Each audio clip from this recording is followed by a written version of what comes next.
আমাকে একটু জানাবেন পরিবহন মালিকদের দ্বন্দ্বের কারণ মূলত কি কি, যাত্রী ভোগান্তির চিত্র সম্পর্কে একটু আমাদেরকে জানাবেন। দেশের সর্ববৃহৎ স্থলবন্দর বেনাপোল, এই বেনাপোল বন্দর দিয়ে প্রতিদিন হাজার হাজার পাসপোর্ট যাত্রী ভারতে গমনাগমন করে থাকে, কিন্তু কোনো পূর্ব আলোচনা বা ঘোষণা ছাড়াই গত শুক্রবারে 22শে নভেম্বর থেকে সন্ধ্যার পরে বেনাপোল বন্দর থেকে দূরপাল্লার কোনো পরিবহন, ঢাকাগামী কোনো পরিবহন এই বেনাপোল বন্দর থেকে চলাচল বন্ধ হয়ে যায়। এতে করে স্থানীয়ভাবে পাসপোর্ট যাত্রী এবং অন্যান্য যাত্রী চরম ভোগান্তির শিকার হয়ে থাকে। আমার গত 4 মার্চ 2023 সালে 4 মার্চে বেনাপোলের পৌরসভার একটি টার্মিনাল উদ্বোধন হয়ে থাকে, কিন্তু এই টার্মিনালটি প্রায় 2 বছর এই টার্মিনালের কার্যক্রম চলমান রাখলেও প্রকৃতপক্ষে এই টার্মিনালে কোনো কার্যক্রম চলমান ছিল না। শ্রীলঙ্কা আবারও রপ্তানিতে শীর্ষে,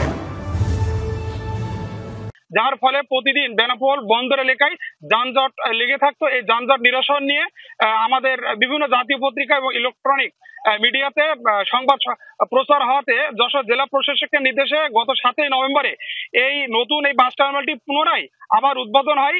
উদ্বোধনের পরে প্রায় 15 দিনও এই টার্মিনালে পরিপূর্ণ প্রাণ ফিরে না পাওয়াতে গত 22শে নভেম্বরে স্থলবন্দর কর্তৃপক্ষের নির্দেশে বেনাপোল এই সীমান্ত ঘেঁষা পুরনো টার্মিনালটি বন্ধ করে দেয়, যার ফলে এই পরিবহন শ্রমিক এবং পরিবহন মালিকদের যে অনৈতিক বা অন্যায্য দাবি আদায়ে তারা ধর্মঘট ডাক দেয়। এতে করে আমার সাথে বেনাপোল শার্শা উপজেলার নির্বাহী কর্মকর্তা ডক্টর নাসিব হাসানের সাথে কথা হয়। তিনি জানিয়েছেন, আমরা এই টার্মিনালটির যানজট নিরসনে টার্মিনালটির কার্যক্রম চলমান করার জন্য গত 7 তারিখে টার্মিনাল চলমান করেছি, তবে এই টার্মিনালটি একটি চক্র এই টার্মিনালটির কার্যক্রম চলমান করতে ব্যাহত করার জন্য প্রচেষ্টা করছে। আমাদের এই টার্মিনালটি যাতে চলমান রাখা যায় তার জন্য আমাদের চেষ্টা সার্বক্ষণিক থাকবে। এই ছিল এখানকার শেষ খবর। কলি, ধন্যবাদ আপনাকে কামাল।